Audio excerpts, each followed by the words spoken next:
E aí pessoal, tudo jóia? Então, vocês que me acompanham nas redes sociais, com certeza já devem ter visto aquele meu momento Deco, o café e as plantinhas.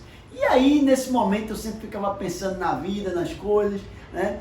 E comecei a ter uma ideia de compartilhar esse momento do café com as plantinhas com mais alguém, com alguém que seja especial, com alguém que tenha assunto, com alguém que faça com que a gente deixe esse papo ou esse momento ainda mais legal e interessante e ainda melhor compartilhar com vocês, né? Então agora a gente vai ter esse formato do Café com Deco, vai virar programa e a gente vai receber convidado e convidada. E para começar, né, eu trouxe aqui uma pessoa extremamente querida, especial, um amigo que, claro, todo mundo sabe que eu sou professor e advogado, e para a gente começar esse programa, esse formato de conversa, eu queria exatamente falar do que eu escuto muito em sala de aula, né, da advocacia, de mercado de trabalho, de tudo mais, de uma forma em que as cores não nos impeçam de deixar uma conversa bem tranquila, para que a gente comece a entender o que espera você que está na sala de aula quando sair dela e aí para fora, meu irmão. Beleza? Guga, velho.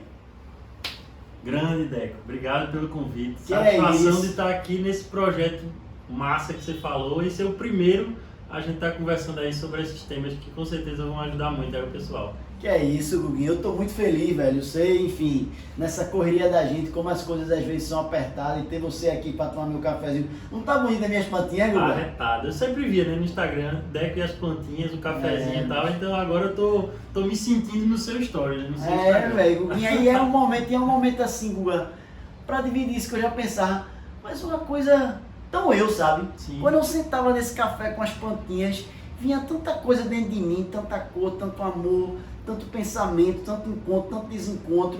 E aí eu queria colocar esse liquidificador pulsante dentro de mim para fora e trazer pessoas para conversar. E você, velho, é fundamental nessa conversa, né? E aí, Guguinha, eu vejo muito, como você também percebe, aquela agonia, né, das nossas alunas, dos nossos alunos em sala de aula, né? E você é um cara jovem, né? Assim como eu, viu? Cabelo branco, a parada, eu também não tô aí, eu tô jovem. Mas é um cara que tem essa pegada. Além da sala de aula, a gente percebe uma atuação, né? Uma atividade meio que intensa na advocacia. E o que é mais importante, o que é interessante, é buscando o teu caminho, cara. Buscando o teu caminho. Isso que é lindo, isso que é bonito. E aí, com essa quantidade de curso e de faculdade que tem, muita gente se pergunta quando vai fazer o vestibular: Guguinha, ainda dá para advogar?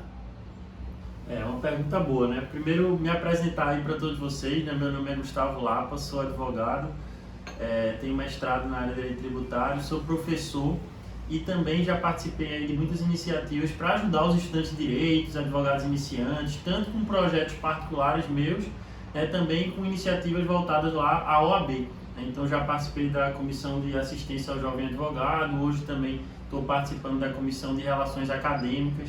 Então é um tema que muito me agrada, eu gosto muito porque é muito atual. A gente que está na sala de aula, a gente vê realmente que é uma preocupação dos estudantes e que a gente primeiro enxerga já uma mudança no perfil, né? Você provavelmente vai concordar comigo que hoje o perfil do estudante de direito vai muito hoje em dia para o pessoal pensar de, poxa, advogar, será que é um caminho e tal? Antes, há um período um pouco mais para trás aí, só se falava em concurso público e tal. E hoje em dia uma alteração no mercado realmente faz todo mundo ter um olhar diferente para a advocacia. Só que quando se olha para a advocacia, muitas vezes se analisa, poxa, o mercado está saturado, só tem espaço para grande escritório e tal. E isso também foi uma coisa que eu pensei, né, quando eu estava começando a advogar. E quando eu pensei em iniciar um escritório de advocacia, isso também passou pela minha cabeça, né? Naturalmente dizer, poxa, será que vai ter espaço para o escritório da gente? Será que eu vou conseguir advogar mesmo? Será que eu tenho que entrar em um escritório já montado primeiro para eu ter essa experiência? Isso também provavelmente é uma dúvida muito grande. Mas a questão é como você disse, será que dá para advogar hoje em dia? Então eu acho assim, com toda a convicção do mundo, na maior humildade possível e também dentro das minhas limitações, eu consigo dizer que com certeza é possível que o estudante de direito vá para a sua advocacia, consolide sua advocacia obviamente que com planejamento, com estratégia, né? Não pode ser feita a coisa de qualquer jeito. Também a gente está em um universo hoje digital, não se pode imaginar que o ingresso no mercado de trabalho da advocacia é o mesmo que foi há 20 anos atrás. Então tem que ser feita essa releitura, mas a advocacia é uma profissão extremamente instigante, apaixonante, que para quem é vocacionado de resolver problema, de pegar o problema dos outros, tomar para si, comer a bronca, como a gente diz, resolver, é algo que sempre vai ter espaço para quem é bom no que faz. Para quem é bom no que faz, tecnicamente, para quem sabe se relacionar com pessoas, que é extremamente também importante. A gente é da área de humanas, a gente não pode esquecer disso. E o relacionamento interpessoal, o relacionamento com os outros advogados, com o juiz, com o desembargador, com o servidor, gera essa condição de você ser um bom profissional. Então, para quem pensa em advogar, é possível. Para quem está estudando, para quem pensa, poxa, é um negócio no universo muito distante, não é.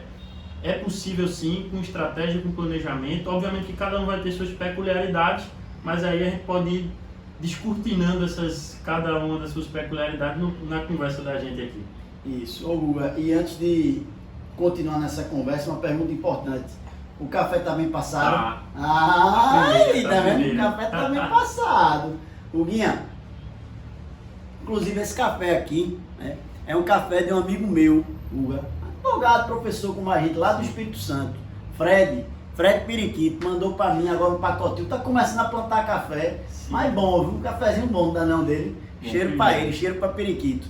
Guguinha, deixa eu te falar uma coisa, velho, na minha época, quando eu entrei na faculdade, no ano 2000, direto do túnel do tempo, se tinha muito aquela cultura dos escritórios âncoras, né? Sim. Em que você entrava nesses escritórios, nesses grandes escritórios, nessas grandes bancas, né, de advocacia, e muitas vezes fazia carreira, né? Era, na verdade, para quem queria advogar, porque eu fui de uma geração, de uma cultura de concurso público muito grande, mas quem queria advogar, aí não tinha pai na área ou parente, queria um escritório desse. Hoje, pelo perfil de alunado que a gente tem, eu vejo uma busca diferente de escritórios mais, como se chama hoje, mais boutique, mais gourmet, as pessoas querendo se colocar. Esse tipo de advocacia, Guguinha, é uma realidade já? Como foi o teu começo nesse sentido? Você acha que dá para advogar sem passar por esse périplo de um grande escritório e já começar com o seu? É uma ótima pergunta. Vê só, como é que eu vejo? Eu enxergo que realmente, como eu disse, né, cada um vai ter sua situação, cada um sabe onde seu calo aperta.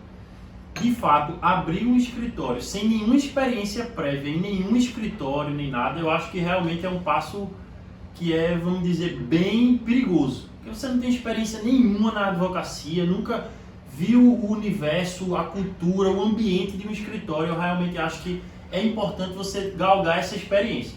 Isso pode ser feito no seu âmbito de estagiário e isso pode ser feito também depois que você se forma, que você ingressa em um escritório, você adquire uma certa experiência e depois você opta por abrir o seu. Mas antes disso também é muito importante a gente hoje quebrar um certo mito que tem, que é, hoje em dia se fala muito de advocacia, se fala muito de advocacia empreendedora. Falou de advogar, está falando de abrir seu próprio escritório. Isso não é necessariamente uma verdade.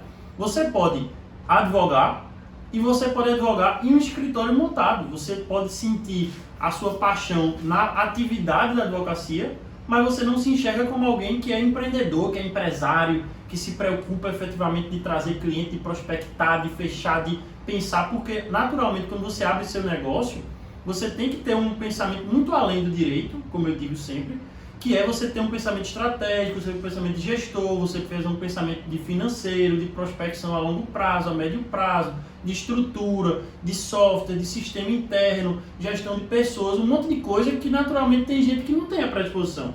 Então, para a pessoa não achar, não, para eu advogar eu tenho que abrir meu próprio escritório, não, isso não é o único caminho. Então, primeiro tem essa bifurcação.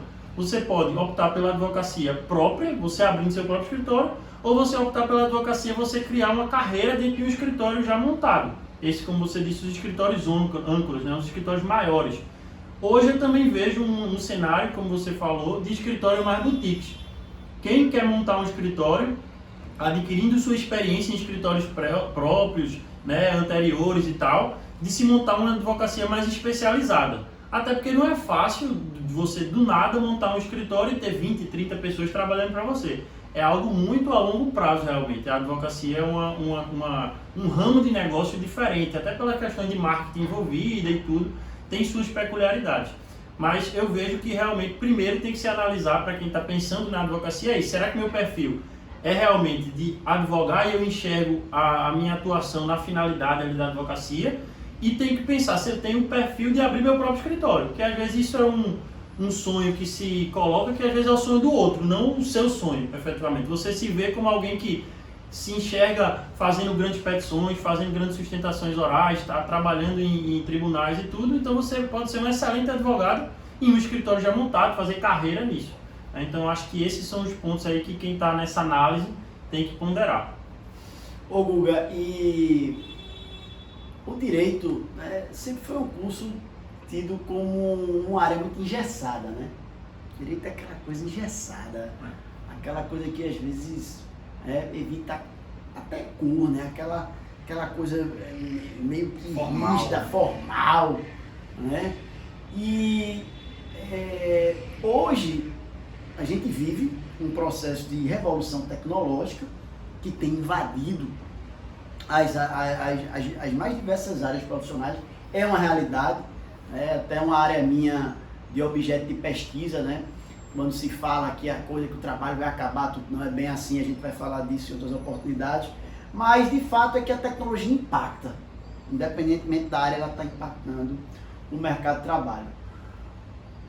O direito já está sabendo conviver com a tecnologia e a tecnologia foi absorvida pelo direito. O profissional do direito hoje, ele já sente a necessidade de ter uma boa convivência com a tecnologia. É um mercado que já precisa da tecnologia.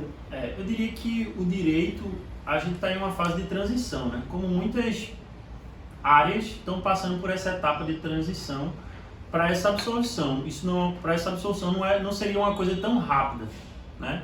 Absorver toda a tecnologia num mercado onde já opera, como você disse, há tanto tempo, onde se tem tantas, vamos colocar assim, realmente parâmetros que são muito rígidos, né? De tipo, não, o advogado tem que estar de paletó e gravata, tem que ter um escritório físico, né? Sempre tem que essa política, não tem que ter um escritório físico bem montado, com móveis de alta qualidade, você tem que estar lá com o seu melhor terno, tem que ser uma reunião de tal jeito, você tem que falar de tal forma, Então, o direito vem disso, né? Dessa rigidez, né? Até pela nobreza que a profissão da gente já tem historicamente. Mas eu acredito que vem sofrendo um processo de desconstrução, menor talvez do que outras áreas, por ter isso muito enraizado ainda, né? Então, naturalmente, eu até gostaria, mas é muito difícil para alguém que, por exemplo, está se formando, você fazer um cenário de você pegou um cliente empresarial e tal, vou falar disso do cliente especificamente, mas vamos imaginar um cenário mais genérico de o cara atender um cliente empresarial e tal, e ele vai num local e ele vai lá de bermuda, de chinelo, Veja, se fosse por mim assim, eu diria, isso para mim importa muito pouco, eu estou focado no conhecimento, no que é que o cara pode me ajudar. Mas a gente sabe que para a profissão da gente tem uma série de questões que são analisadas junto ao advogado que permeiam ali se ele de fato é bom ou não. Faz parte do pacote. Faz parte do pacote. E às vezes você, se a pessoa que vai de encontro a isso, termina às vezes não ajudando tanto. Tipo, você tem que esperar que também o mercado como um todo se adapte. Óbvio que aí entra a questão do cliente. Hoje a gente tem cenários que a advocacia, por exemplo, tem clientes que realmente não vão se importar com isso, né? Se você trabalha em um nicho de, por exemplo, vou dar um exemplo de pessoas que trabalham com startups, um pessoal que é um grupo muito mais jovem de clientes que estão ali na faixa de, às vezes até 18 a 30 anos e tudo, e trabalham em ambientes disruptivos e tudo, eles estão tão se importando realmente se o advogado está com paletó, se não está e tal, e isso passa por uma coisa quase que irrelevante, mas tem que ser analisado o nicho específico, o cliente específico nesse sentido. E com relação às tecnologias, para concluir a sua pergunta, realmente eu vejo como a gente está em um momento de transição. Várias das coisas a gente nem imaginava que quando eu comecei a faculdade mesmo estariam já implementadas, como o processo judicial eletrônico, que hoje em dia a gente pode distribuir sem precisar de nenhum documento enviar para tribunal, a gente faz tudo isso digital, a gente hoje já pode fazer audiências inclusive pelo próprio WhatsApp, né? Então, tipo, as ferramentas elas estão sendo incorporadas. A pandemia realmente acelerou muito esse processo, né? Até nessa questão de audiência, de reunião online, virtual, essa questão remota, também quebra muitas barreiras do advogado, porque já que eu posso fazer uma audiência remota, eu posso atender um cliente de fora remoto, e antes tinha muito essa vinculação do advogado ter uma limitação territorial, e eu acho que hoje também a pandemia quebrou muito esse parâmetro, mas eu acho que a gente está nesse processo de evolução. Vai ser cada vez, como você também falou no final, é indispensável, né? É indispensável. O que a gente também tem que ser muito ter esse cuidado, e aí entra muito a OAB nesse sentido tal, de que o pessoal que era já advogado há bastante tempo não pode ser também deixado para trás pelo simples fato de ser uma pessoa mais de idade mais avançada e não ter, porque a gente sabe que tem essa dificuldade. Um choque geracional. Um choque geracional. Mas, assim, algo que é um caminho, não tem para onde ir. É esse mesmo. É a questão de tecnologia cada vez mais avançada, cada vez mais a gente focar nessa questão do aspecto, o que é que a gente pode ver para desenvolver o mercado. Ô Guga, e outra coisa que você falou aí que é importante, que era algo praticamente padrão, era algo que se cobrava, por exemplo, e que hoje você sente uma flexibilidade. Eu digo que eu sinto essa flexibilidade, você possivelmente já sente, ainda mais dependendo do perfil do cliente. Se for um cliente como eu recebi, né, às vezes um cliente dessa área já mais disruptiva, né, você percebe já uma não necessidade, né, de você ter essa estrutura física, tudo, eles já lidarem com uma condição bem mais tranquila, né? Eles não estarem muito atentos ao que você aparenta enquanto estrutura física, né? E isso é um ponto que ajuda muito, né? Principalmente nesse momento de advocacia para quem está começando, e é uma quebra de paradigma, não deixa de ser, né? De você já poder começar sem ter uma imposição, né? De ter toda aquela estrutura montada. Com certeza, porque tinha muito essa ideia de, assim, abrir um escritório já significa que eu tenho que ter uma sala, eu tenho que já ter uma estrutura e tal. Então, tipo, isso era uma coisa que às vezes impedia as pessoas. Veja, a gente na profissão da advocacia, a gente está aqui para ofertar o conhecimento da gente, é um serviço, consequentemente o que você vende é o intelecto. Então, tipo, por que você precisa ter um investimento tão elevado? E às vezes as pessoas achavam, eu não posso abrir um escritório porque eu não tenho condições de ter um aluguel, de eu montar uma equipe, de eu ter uma estrutura, de eu contratar arquiteto e tudo mais, tal. Então isso também foi parte desse processo de evolução, sem dúvida. E para quem está começando, realmente hoje tem muito mais alternativas nesse sentido.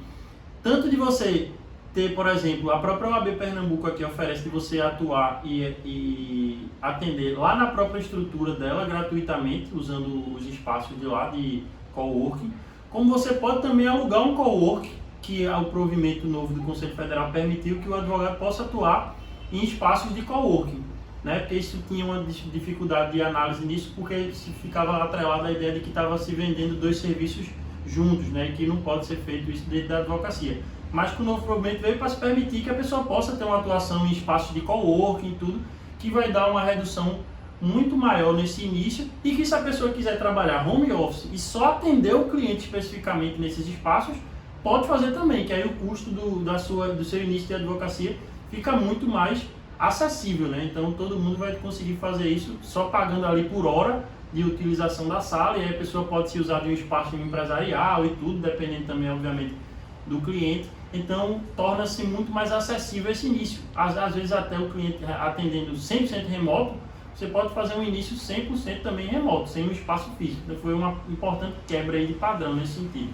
Ô Guga, outra quebra de padrão que eu queria ter ouvido demais é o seguinte, antigamente a gente sabe que a OAB tem um código de ética enquanto a publicidade, com os termos, enfim, bem colocados, né, bem rígidos, e antigamente se tinha a publicização, se tinha era troca de cartão, né, e o próprio serviço prestado. Hoje a gente tem a rede social, que é um fato.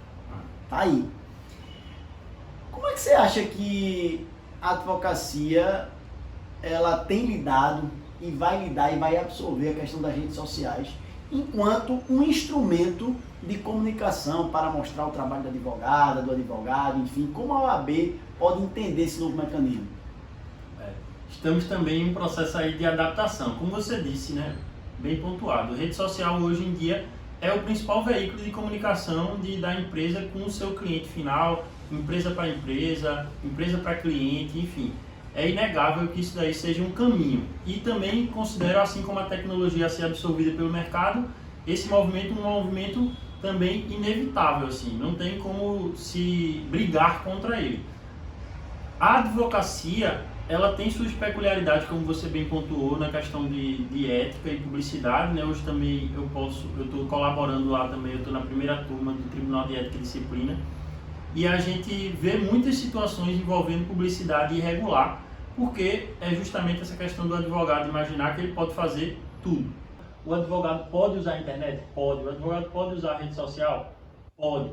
O advogado pode usar o WhatsApp para a lista de transmissão dos clientes? Pode, só que o cliente tem que autorizar. Então teve esses parâmetros, por exemplo, aí depois teve uma discussão de o advogado pode fazer uso de patrocínio, de fazer o post patrocinado, que a gente chama de impulsionamento.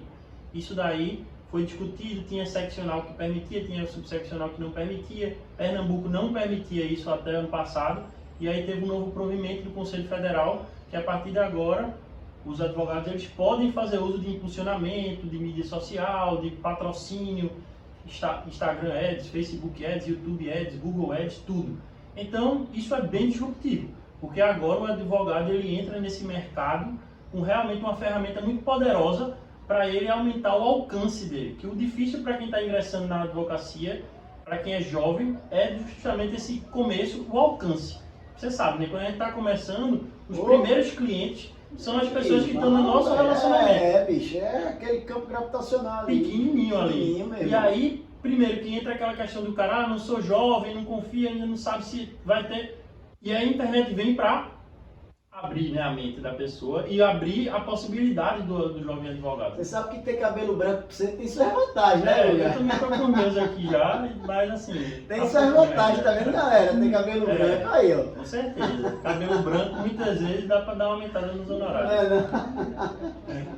Pronto, então assim, com relação a isso, eu vejo como realmente um caminho inevitável que o jovem advogado tem que usar, tem que se utilizar, e hoje é muito mais possível por conta dessa questão do provimento. Então a OAB, ela permite hoje, com muito mais flexibilidade, essa questão de uso da rede social.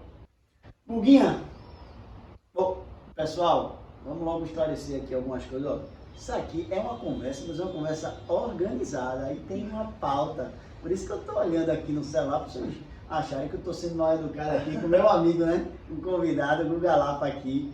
Buguinha, é o seguinte, o mundo foi sacudido, né, nesses 2 últimos anos por essa pandemia. A gente, inclusive, sentiu na sala de aula muito isso, porque foram 2 anos dando aula virtual, se teve essa possibilidade também, né, trouxe outros dramas das câmeras desligadas que a gente vive, esse panorama, mas enfim, saindo de sala de aula e voltando para a advocacia.